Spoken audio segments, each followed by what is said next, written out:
Alléluia. Amen. Amen. Amen. Wow, je suis dans la joie. Je suis dans la joie d'être en ces lieux.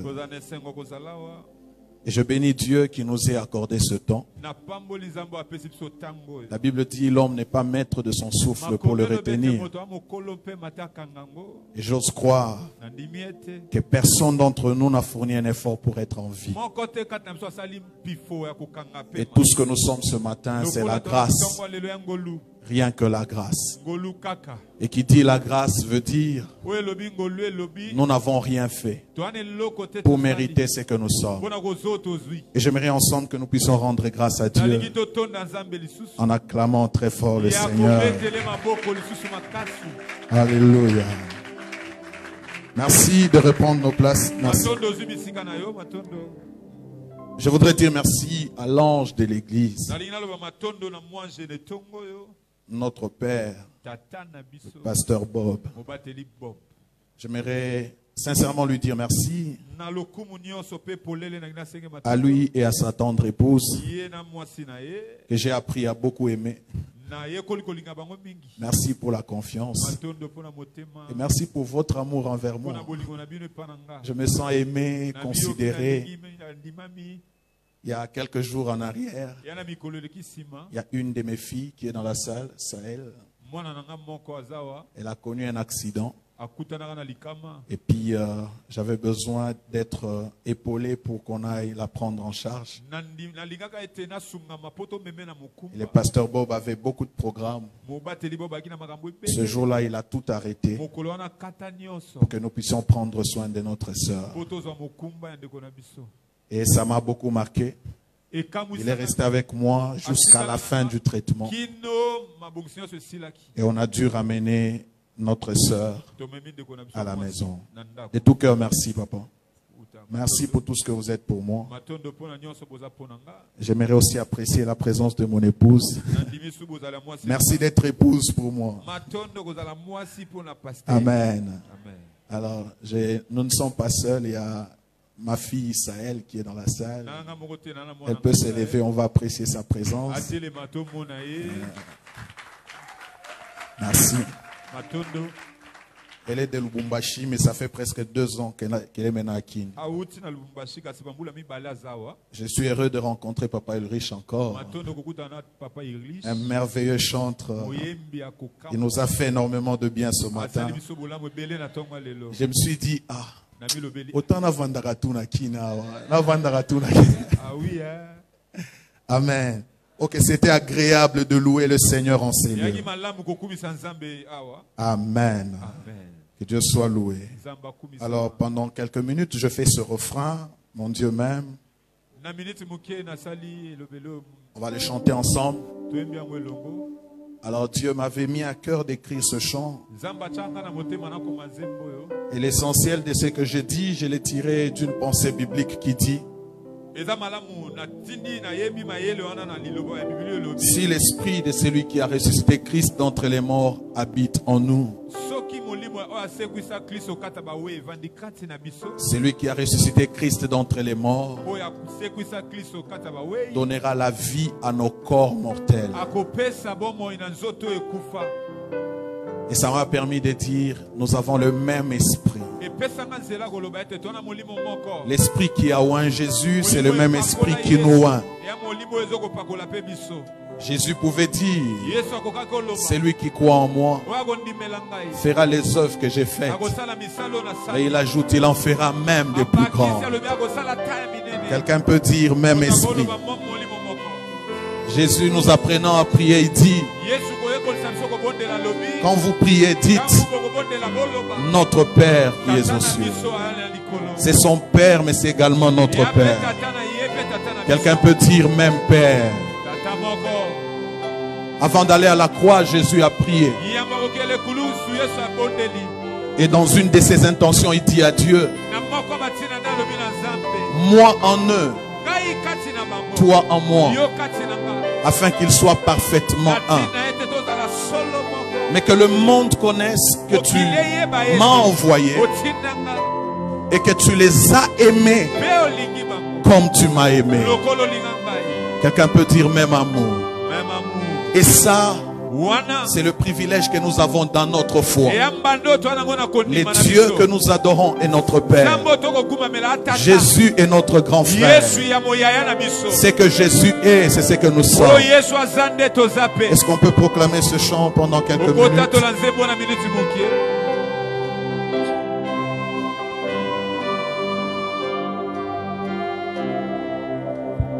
Mon Dieu aime, il m'aime comme il a aimé Jésus-Christ. Mon Dieu m'aime, mon Dieu aime, mon Dieu m'aime comme il a aimé. Je suis conscient qu'il m'aime, je crois qu'il m'aime. Mon Dieu m'aime comme il a aimé. Je confesse qu'il m'aime. Je témoigne, il m'aime. Mon Dieu m'aime comme il a aimé. Jésus, même amour, même esprit, même Père, moi. Oh oui, même amour, même esprit, même Père, moi et Jésus. Mon Dieu m'aime,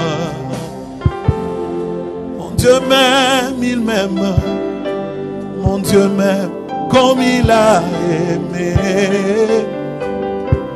Mon Dieu exauce, mon Dieu exauce, il m'exauce, il m'exauce comme il a exaucé. Jésus, il est sensible, mon Dieu exauce, il m'exauce, il m'exauce, mon Dieu, comme il a exaucé. Jésus, c'est le même amour, c'est le même esprit. Oh, même Père, nous partageons,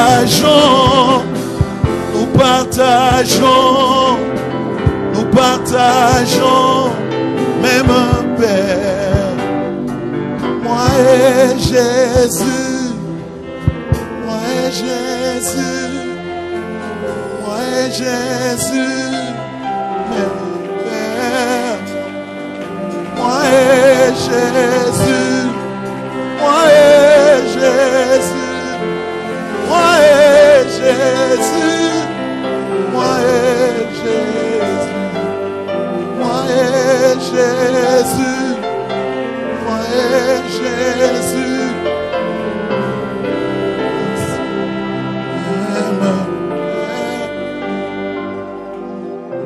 Père, nous sommes heureux ce matin. Heureux de t'appartenir. Car il t'a plu de nous tirer du ténèbre pour nous transporter dans ton royaume de lumière. Tu as pardonné nos péchés. Tu nous as scellés de ton esprit afin que nous t'appartenions. N'est-il pas écrit dans ta parole? Heureuse la nation dont l'Éternel est Dieu.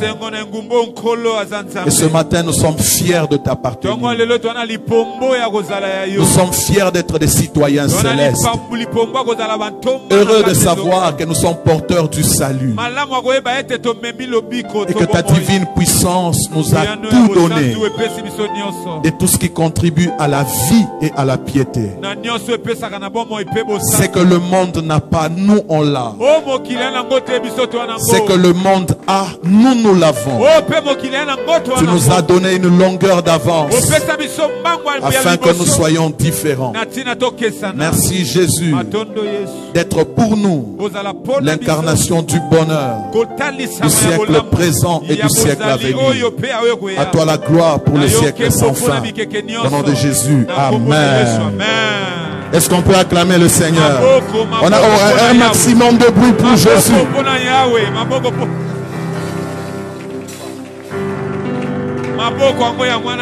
Que Dieu soit loué.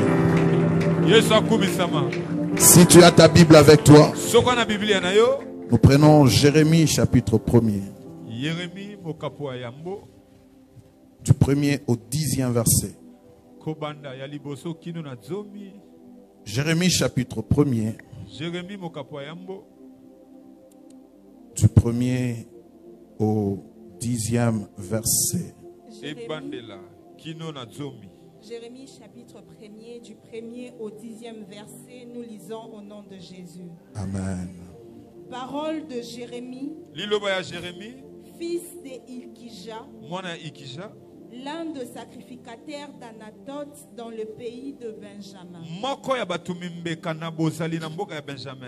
La parole de l'Éternel lui fit adresser au temps de Josias, fils d'Amon, roi de Juda, la 13e année de son règne.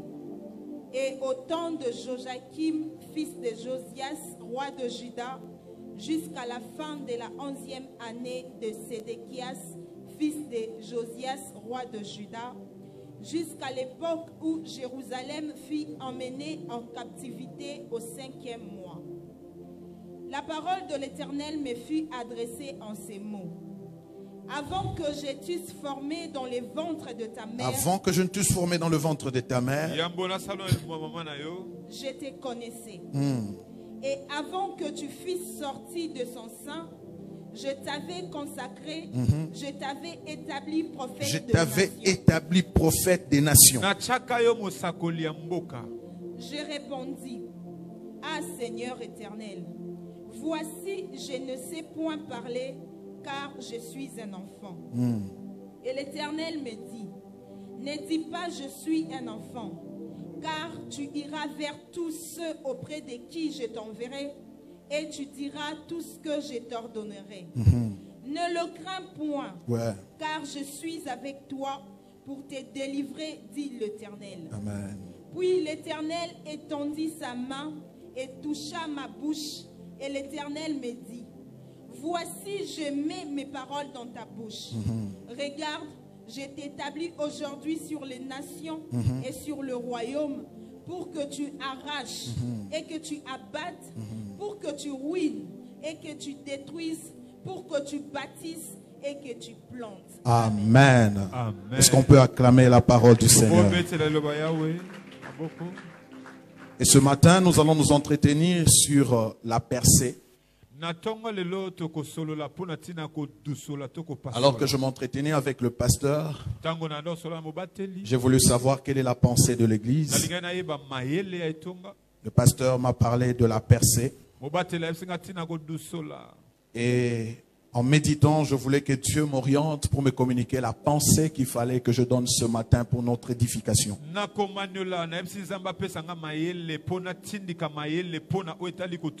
Alors, je parle sur la percée comme une forme de distinction qui s'applique dans notre vie. Je parle de la percée comme une apparition dans un domaine où on nous attendait le moins.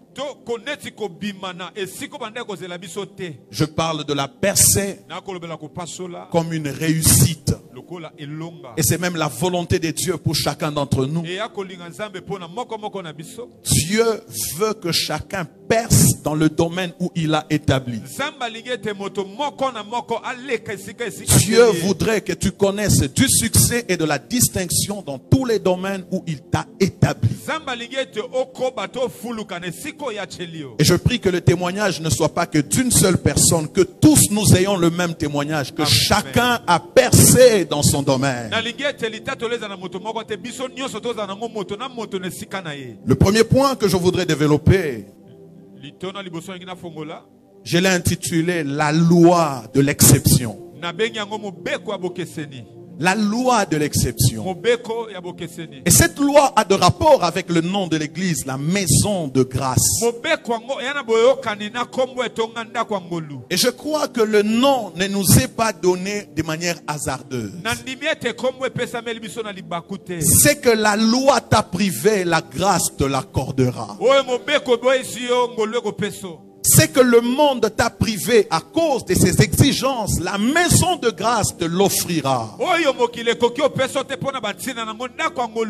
C'est pour ça que je te bénis ce matin. Parce que si le monde ne t'a pas accordé la chance de réussir et de percer, la grâce t'a sélectionné. Oh, je bénis le Seigneur pour la présence de chacun d'entre nous dans la maison de grâce. La grâce signifie la loi de l'exception. Et je prie que la loi de l'exception atteigne chacun d'entre nous. Remarquez ceci. Qui est Jérémie? Jérémie nous est présenté comme le fils d'Alikija, l'un des sacrificateurs d'Anatoth.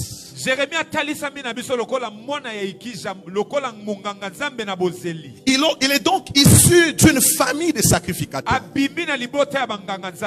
Mais qu'est-ce que Jérémie devient? Non pas sacrificateur, mais prophète des nations. Dans la sacrificature aronique, ne devait être sacrificateur que celui qui avait pour père un sacrificateur. La sacrificature était transmissible de par le gène, de par le sang. C'était hérétique. C'est par l'hérédité qu'on devenait sacrificateur. Il ne suffisait pas d'avoir du zèle. Non, il fallait avoir pour père un sacrificateur. Et le premier décor des sacrificateurs, ou les premiers sacrificateurs, ça a été Aaron et sa famille. Et tous ceux qui devaient s'en suivre devaient donc subir cette loi de la transmission génétique. On devient sacrificateur parce qu'on hérite du père sacrificateur.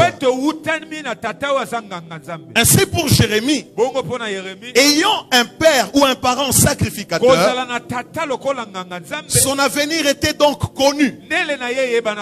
Il devait finir aussi par être un sacrificateur. Et donc Jérémie attendu comme sacrificateur, Dieu le sort du lot pour faire de lui un prophète des nations. Bien aimé dans le Seigneur, j'aimerais dire à quelqu'un, certes tu es attendu comme, et même toi-même tu t'attends à devenir comme. Mais heureusement qu'au ciel, il existe la loi de l'exception qui peut faire en sorte que tu sois isolé du lot, que tu sois extirpé d'une liste dans laquelle on t'attendait à devenir comme. Mais à tes yeux et aux yeux de ton environnement, Dieu te place à une hauteur qu'on appellerait la percée.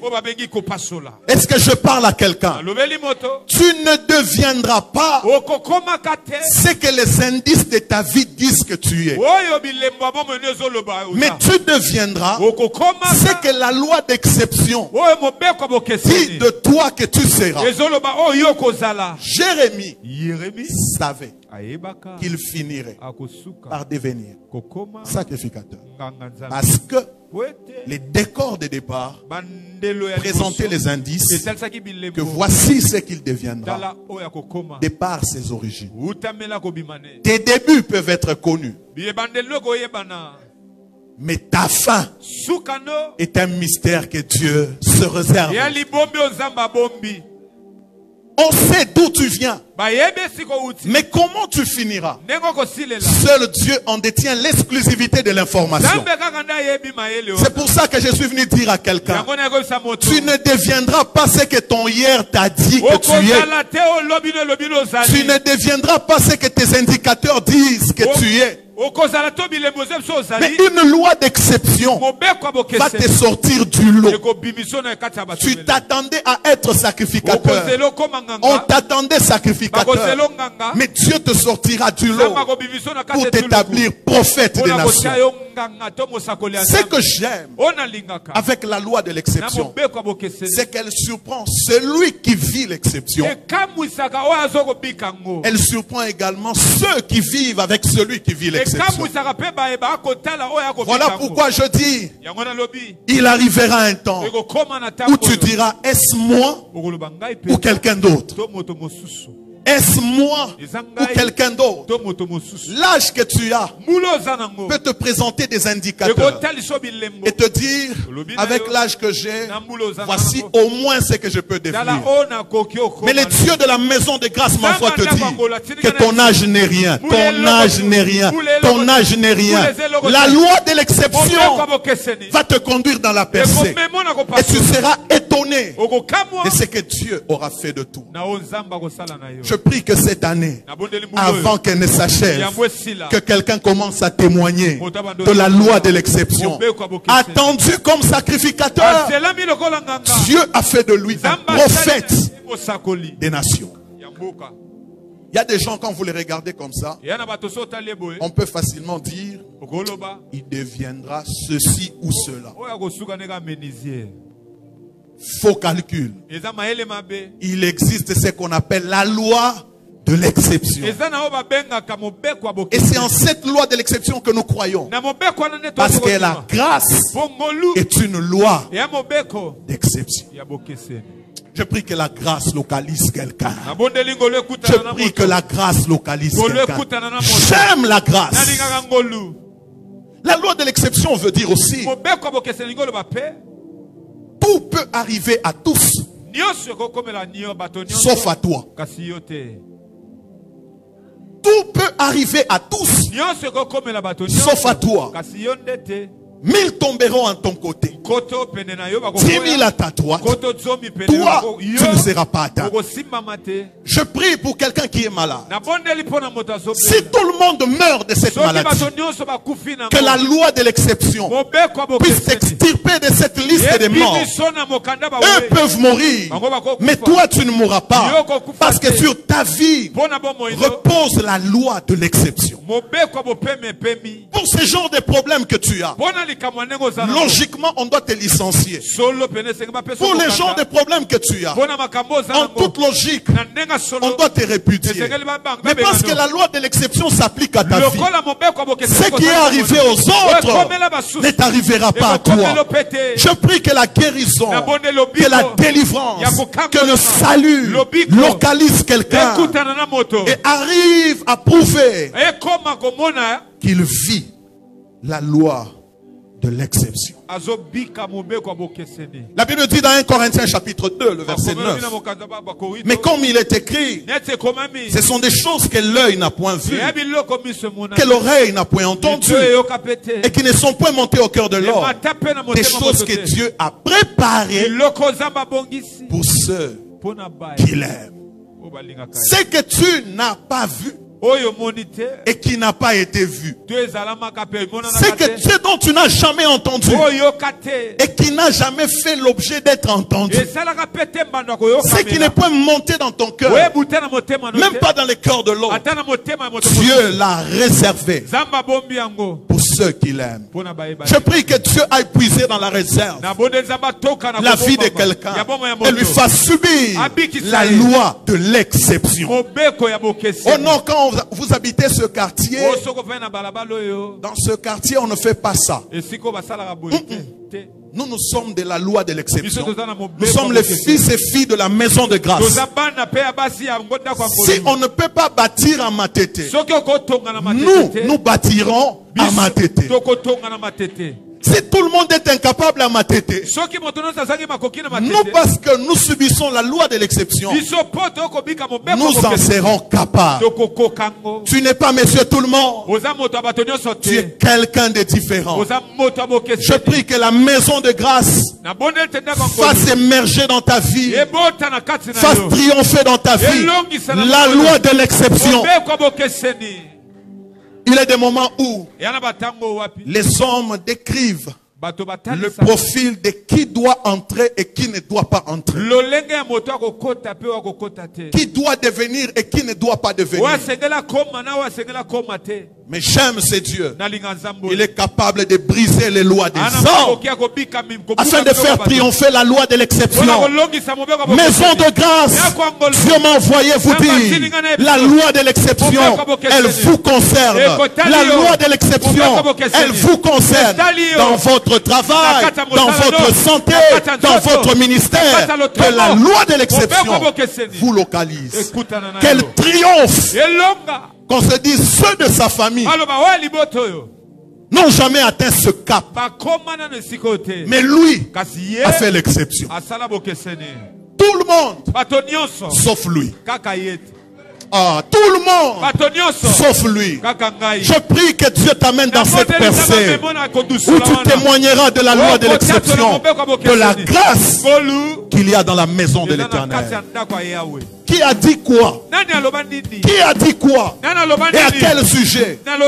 C'est un problème d'âge? Un problème d'expérience professionnelle? C'est pas un problème pour toi. Tu as un Dieu qui fait triompher la loi de l'exception. Même à la dernière minute, toi, tu connaîtras la loi de l'exception. Tout le monde, sauf toi. On peut tuer tout le monde, sauf toi. La loi de l'exception protège. Il y a quelques années en arrière, à Lubumbashi, on tuait les gens. Et à l'occasion de rien, on tuait. Un bon jour, j'ai quitté d'une petite fête de dot d'un frère. Et j'avais un véhicule neuf. J'arrive chez moi, je n'avais pas de sentinelle. J'avais l'habitude d'ouvrir la barrière moi-même et j'entre. Je pouvais tout imaginer sauf la scène que j'ai vécue. Je ne savais pas qu'il y avait des bandits derrière moi. Et en cette période-là, on tuait les gens même en plein jour. Le temps que je descende et que j'ouvre, on va me récupérer. Coupé. Oh. J'ai dit, je rêve ou quoi? C'est moi, pasteur Johnny Aaron, qui me fait ça? Oh. J'essaie de crier. Le gars qui avait le sac market a sorti l'arme. Parce que l'arme était dans le sac market. C'était difficile de soupçonner qu'il y avait quelqu'un qui avait l'arme. On me tire. Je pose la question au gars qui me tire. Qu'est-ce qu'il y a? Il dit, on ne te tue pas. Où sont les clés de contact? J'ai dit, c'est dedans. Où sont les téléphones? J'ai dit, c'est dedans. Tu as l'argent sur toi? J'ai dit, j'ai pas l'argent sur moi. Il dit, ok. Ils ont pris mon véhicule. Ils sont partis. Tout le monde peut être tué. Sauf moi. Ils pouvaient me tuer. Ils pouvaient. Ils avaient l'arme. Et personne ne pouvait rien faire. Personne. D'ailleurs, quand j'ai crié, j'ai alerté les voisins. Et d'ailleurs, c'était à cause de ça que j'avais d'ailleurs rendu ma condition un peu plus difficile. Tu passeras par le danger comme tout le monde.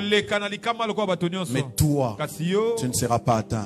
Que la loi de l'exception protège quelqu'un. Que la loi de l'exception protège quelqu'un. Que la loi de l'exception guérisse quelqu'un. C'est des choses que l'œil n'a point vues. Il y a dans la Bible quelques illustrations. La première illustration que je voudrais prendre, c'est l'illustration de Saül. Saül est le premier roi qu'Israël a connu. Mais antérieurement, il y a eu des prophéties au sujet de la royauté. La royauté n'était localisable que dans la tribu de Juda. Alors que Jacob prononçait des paroles prophétiques sur ses fils. Quand il était sur Juda, il a dit le bâton de souveraineté ne s'éloignera pas d'entre ses pieds. Le sceptre royal sera entre ses mains. La royauté donc était localisable dans la tribu de Juda. Mais bizarrement, curieusement, le premier roi d'Israël n'était pas issu de la tribu de Juda. Il était issu de la tribu de Benjamin. J'ai envie de dire à quelqu'un, c'est que la prophétie n'a pas capté. Il y a des moments où tu te dis, je rêve ou quoi? Oui, ça sera comme un rêve. Mais ça sera la réalité des choses. De la loi de l'exception. Dans la tradition juive, l'héritage est légué à l'aîné. Mais quand Esaü et Jacob naissent, Dieu prend la promesse, Dieu prend l'héritage, au lieu de l'accorder à l'aîné, Dieu l'accorde au cadet. La Bible dit, Dieu a aimé Jacob et il a haï Esaü. Ça veut dire Dieu a préféré Jacob plutôt qu'Esaü. Non, bien aimé dans le Seigneur, la loi de l'exception peut faire intervertir l'ordre d'arrivée. Oh là là là là. La loi de l'exception peut faire intervertir l'ordre d'arrivée. Les derniers seront le premier et les premiers seront le dernier. J'aime la loi de l'exception. Elle nous accorde une position favorable. Que nous soyons vus là où nous étions cachés hier. Que la loi de l'exception te localise. Que la loi de l'exception interchange l'ordre d'arrivée. Oui. Isaac, dans son fort intérieur, c'est Esaü qui doit être béni. Mais la loi de l'exception a imposé Jacob. Je vois des erreurs que certaines personnes vont commettre en t'établissant sur des listes où ils ne pensaient pas t'y établir. Un peu comme ça a été le cas de Jésus. On écrit roi des Juifs. Quand tu non, c'est une heure, il dit non. Comme il faut faire prévaloir l'autorité du roi, ce qui est déjà écrit, ils seront comme en train de commettre des erreurs. Mais tes erreurs en ta faveur. Je bénis le Seigneur parce que ton nom va être inscrit sur des listes où on t'attendait le moins. Où on t'attendait le moins. Il y aura certaines erreurs, mais qui vont te faire prévaloir. Parce que la loi de l'exception va triompher. Maison de grâce, c'est ça notre vie. C'est ça notre vie. Ne néglige personne. Quel que soit son rang, quel que soit son âge, ce n'est jamais fini pour nous. Jamais, jamais fini pour nous. Jamais fini pour nous. Si Ève, une des raisons que Dieu a placé Ève aux côtés d'Adam, c'était pour qu'il se multiplie. Ainsi toute la race humaine n'est née que d'une formule. Mais comme notre Dieu est un Dieu d'exception, Jésus ne va pas naître comme tout le monde. Il va naître de manière exceptionnelle. Parce que notre Dieu est un Dieu d'exception. Oh là là là là là là. Que Dieu bénisse quelqu'un. Que la loi de l'exception touche la vie de quelqu'un. Au nom de Jésus. Oh non, quand on est issu de telle famille, logiquement, quand on n'a pas d'argent, on ne peut pas atteindre tel ou tel autre niveau. Toi, tu atteindras ce niveau. Parce que la loi de l'exception va te donner des ailes que l'homme ne saura pas te donner. Les moyens que l'homme ne saurait te donner. J'aime Dieu. Quand il a voulu nourrir son serviteur le prophète, il l'a nourri par une veuve. C'est normal. Mais la loi de l'exception a fait que même un corbeau qui se nourrit du pain, mais cette fois-là possède le pain d'Élie, le sandwich d'Élie sans le consommer. Alors que naturellement, le corbeau serait tenté de picorer ce sandwich-là. Mais c'est à cette bouche-là de celui qui peut consommer le même pain que Dieu y attache la nourriture de son serviteur. Et le corbeau va aller jusqu'à atteindre Élie et lui accorder la nourriture. Dieu va employer les moyens incalculables, mais pourvu que tu sois nourri. Et quand Dieu a estimé que utilisant la nature, ça ne suffisait pas comme pour démontrer qu'il est le Dieu de l'exception. Un jour, le même Élie, il va se retrouver en face des pains cuits sur des pierres chauffées,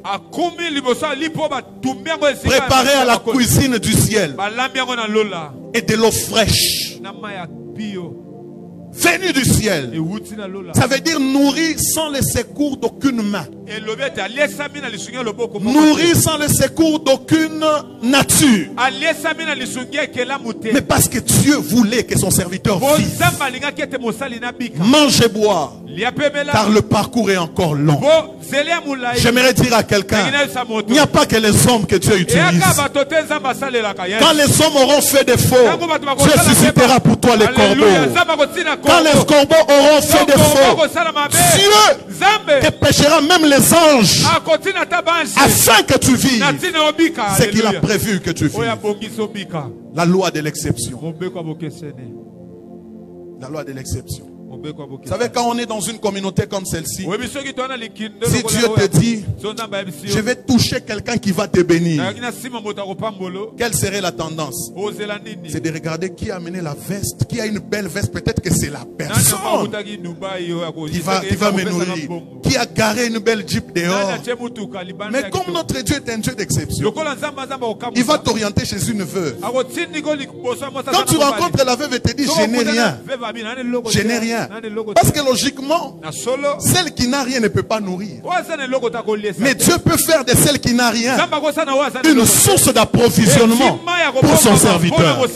J'aimerais dire à quelqu'un, ne sois pas calculateur. Non, les indicateurs peuvent montrer que ça doit être une personne X ou Y.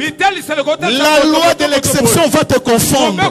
C'est la veuve qui n'a rien qui sera une source de bénédiction pour toi.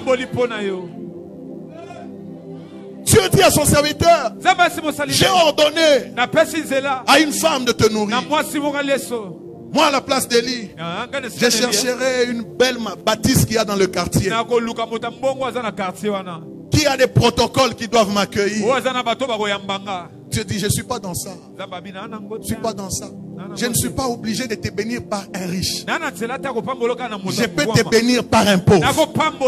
Dieu n'est pas obligé d'employer les méthodes des hommes. Les pensées de Dieu ne sont pas nos pensées. Ses voies ne sont pas nos voies. La grâce fera en sorte que là où il y a la stérilité, qu'il y ait la vie. Là où il y a les déserts, qu'il y ait la manne. Là où il y a les déserts, que l'eau coule. J'aime Dieu. J'aime Dieu. Il fera d'une fournaise un lieu touristique. Tout le monde peut mourir dans la fournaise.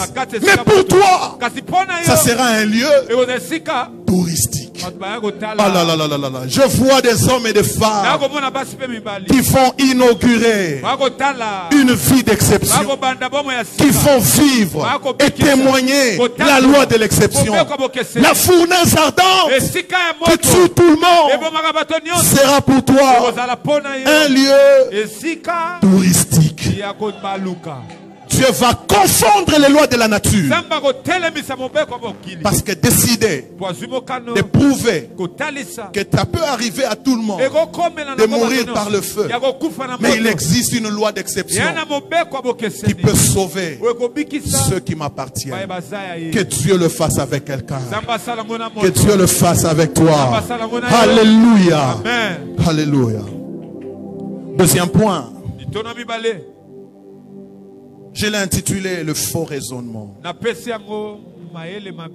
faux raisonnement. Faux raisonnement.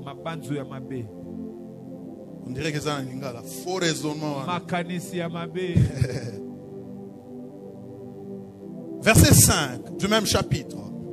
Avant que je ne t'eusse formé dans le ventre de ta mère, je te connaissais. Et avant que tu ne fusses sorti de son sein, je t'avais consacré, je t'avais établi prophète des nations. Je répondis, ah, Seigneur éternel, je ne sais point parler, car je suis un enfant. Et l'Éternel me dit, ne dis pas, je suis un enfant, car tu iras vers tous ceux auprès de qui je t'enverrai, et tu diras tout ce que je t'ordonnerai. Le faux raisonnement. Le faux raisonnement, c'est toute pensée qui t'anime et qui te rend toi-même hostile à ta propre destinée. Toute mauvaise pensée qui peut t'animer et qui peut devenir toxique à ta destinée. Le faux raisonnement fait que l'ennemi de ta vie ne soit pas l'autre, mais que ça soit toi-même. Car plusieurs fois, notre tendance est de croire que si nous sommes combattus, c'est par ceux qui nous entourent. Alors que nous-mêmes, nous pouvons devenir ennemis de notre propre destinée. Et cela part de notre faux raisonnement. Dieu dit à Jérémie, je t'ai établi prophète des nations. Mais Jérémie dit non, Seigneur. Ah, Seigneur. Moi ici, je ne sais point parler. Je suis un enfant. Mais le Dieu qui te parle, il sait que tu es un enfant.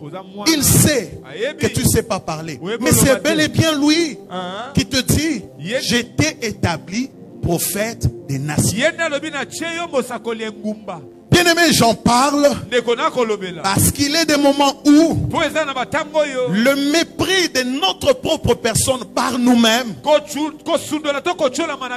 nous transforme en ennemis de notre destinée. Regardez Jérémie. Ce que Dieu pense de lui, il lui a dit. Jérémie le savait. Voici la vision de Dieu pour moi. Autant que Dieu te dit ce matin, ce qu'il veut de toi, c'est ta percée. Dieu révèle de manière claire ce qu'il veut de toi et ce qu'il pense de toi. Mais maintes fois, nous ne vivons pas ce que Dieu nous a dit, non pas parce que Dieu est incapable de l'accomplir, mais parce que notre pensée, notre raisonnement nous change en ennemis de notre propre destinée. Jérémie a dit, je suis un enfant.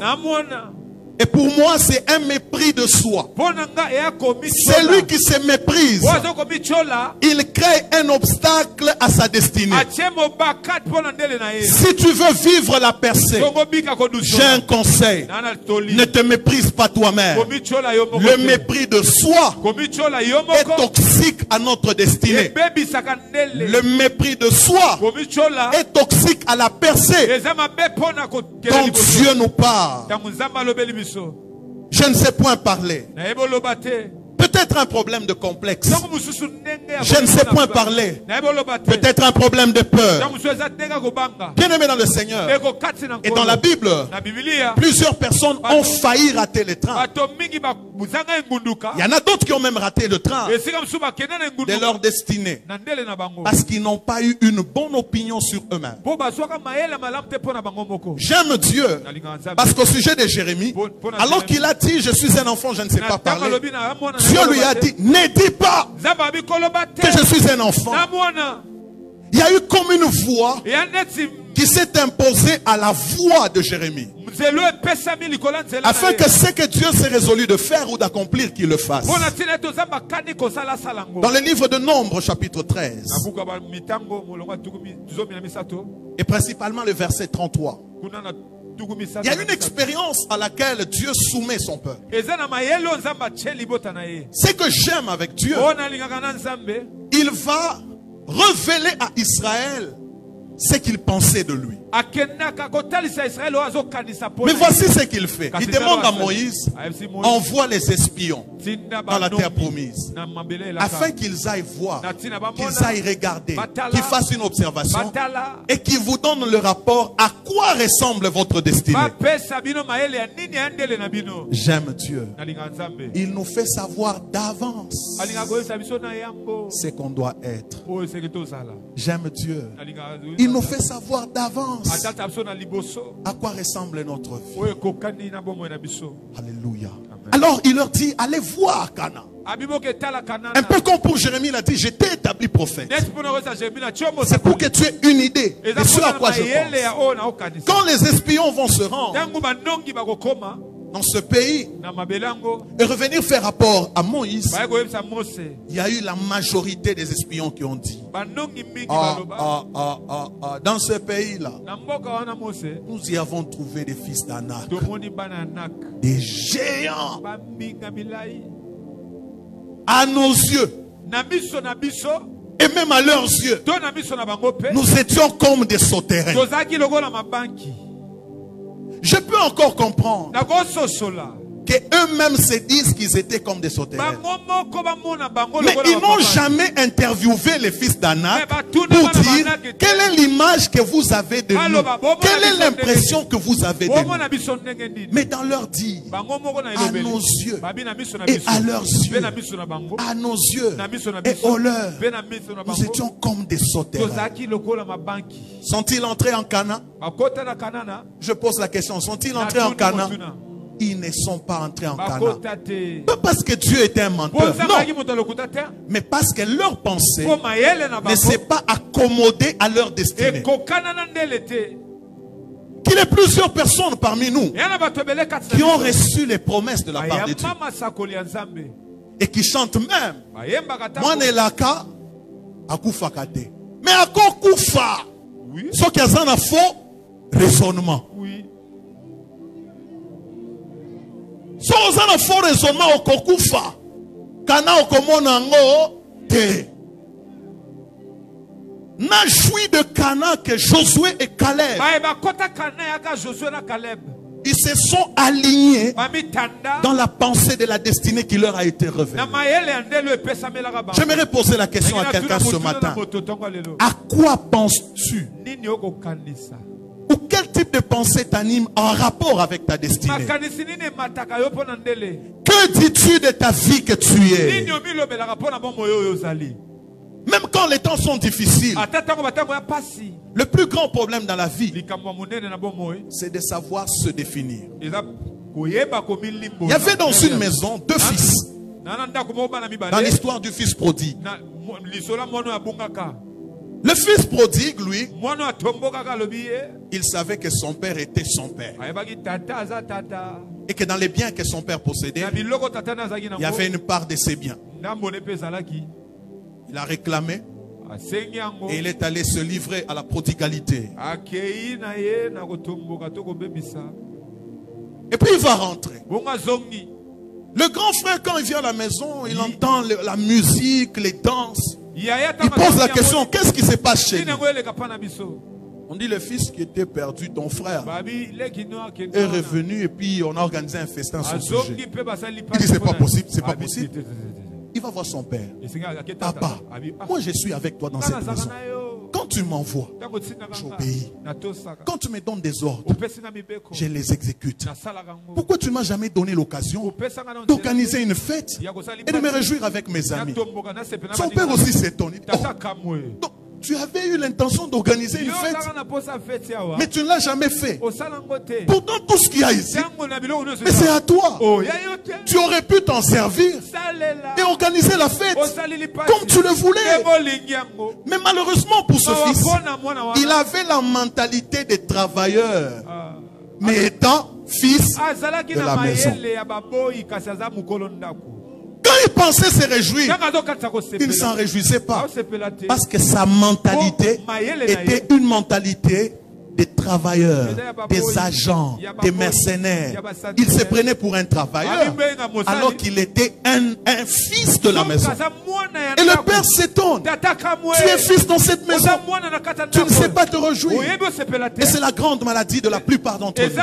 Une mauvaise mentalité, une mauvaise pensée peut te rendre toi-même ennemi de ta propre destinée, peut te faire passer à côté de ta bénédiction. La Bible dit, tant que l'héritier est encore enfant, il ne diffère en rien d'un esclave, quoi qu'il soit maître de tout. C'est à lui, mais il ne peut pas y toucher parce qu'il est encore un enfant.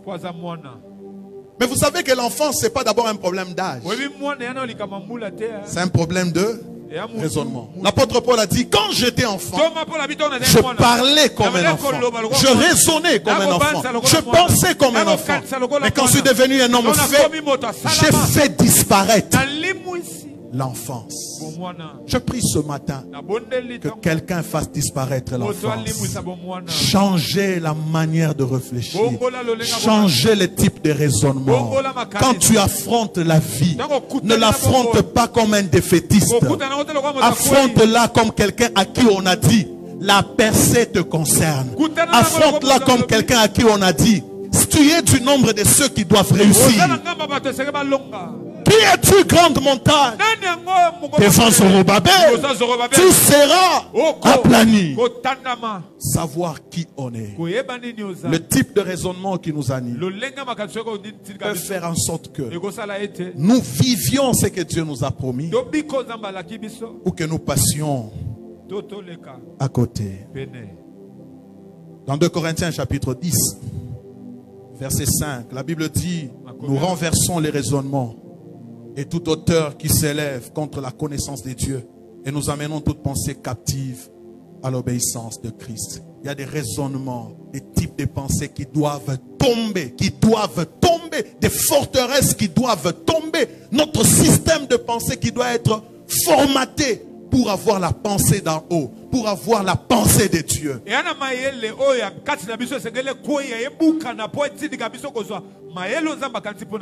Comment on peut te dire que tu es riche, toi tu te considères toujours pauvre? Comment on peut te dire que tu dois percer, toi tu crois toujours que ça ne peut pas te réussir? Or, il y a comment je peux dire? Il y a un héritage qui marche de pair avec un langage. Si tu n'as pas le langage de ton héritage, tu ne vivras pas ton héritage. Quand je parle de langage, je vois le parler et je vois la pensée. Quelle mentalité tu as quand tu affrontes la vie? Lisons le texte de Jacques chapitre 1er. C'est par là que nous allons peut-être finir. Jacques chapitre 1er.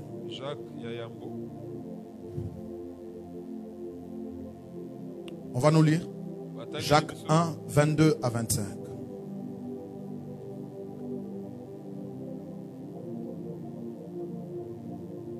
Je lis. Mettez en pratique la parole et ne vous bornez pas à l'écouter, en vous trompant vous-même par des faux raisonnements. Car si quelqu'un écoute la parole et ne la met pas en pratique, il est semblable à un homme qui regarde dans un miroir son visage naturel et qui, après s'être regardé, s'en va et oublie aussitôt quel il était. Le verset 25.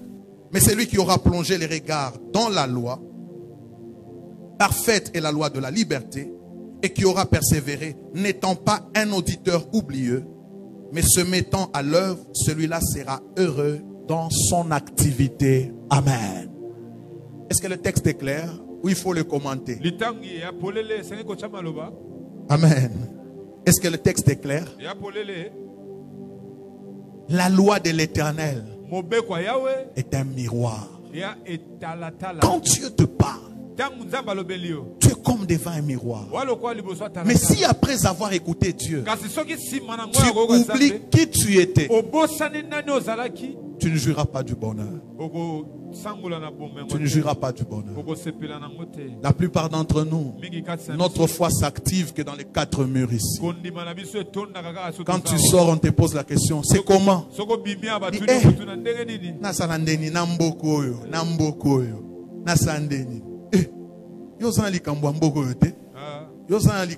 Loi d'exception. Oh. Toi, tu n'es pas n'importe qui. Toi, c'est la loi de l'exception. Le langage. Un jour, j'ai apprécié la pensée du pasteur Henri Papa. Il disait, la prière se fait avant, pendant et après. Quand tu parles avec les gens, c'est prier. Tu es en train de prier, comme pour dire, si les pays ne marchent pas, ta vie aussi ne marche pas. Ça n'a rien à voir. Toi, tu es dans la loi d'exception. Est-ce que je bénis quelqu'un ce matin? Est-ce que je bénis quelqu'un ce matin?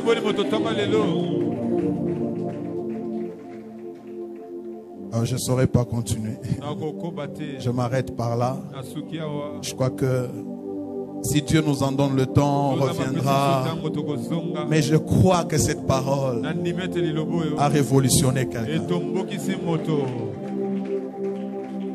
Quand la question est posée, qui combat ta vie? Non, j'ai une tante qui me regarde souvent mal. Non. Ta propre pensée peut être un obstacle à toi-même. Tu passes à côté à cause de ton faux raisonnement. Changer langage. Est-ce que Dieu a béni quelqu'un ce matin? Nous penchons nos têtes et nous acclamons le Seigneur. Alléluia.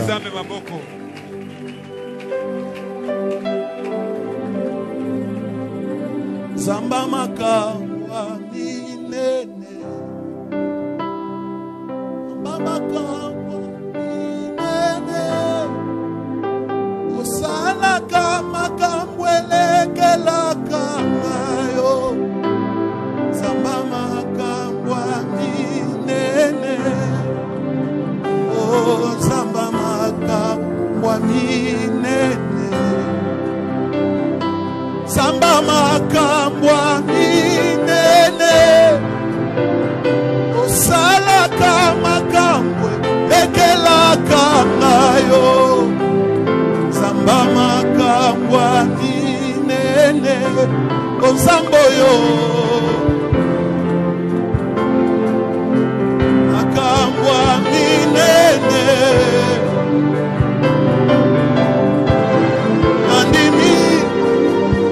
Makambwe ekela kangayo, Samba makambwa, Samba makambwa kokamwa,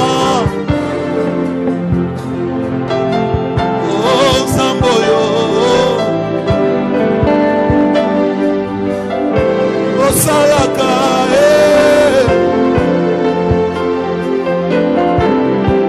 Samboyo. Est-ce que tu peux élever ta voix et parler à Dieu ce matin? Élève ta voix et parle à Dieu. Celui qui agit infiniment au-delà de ce que nous demandons et de ce que nous pensons. Alléluia.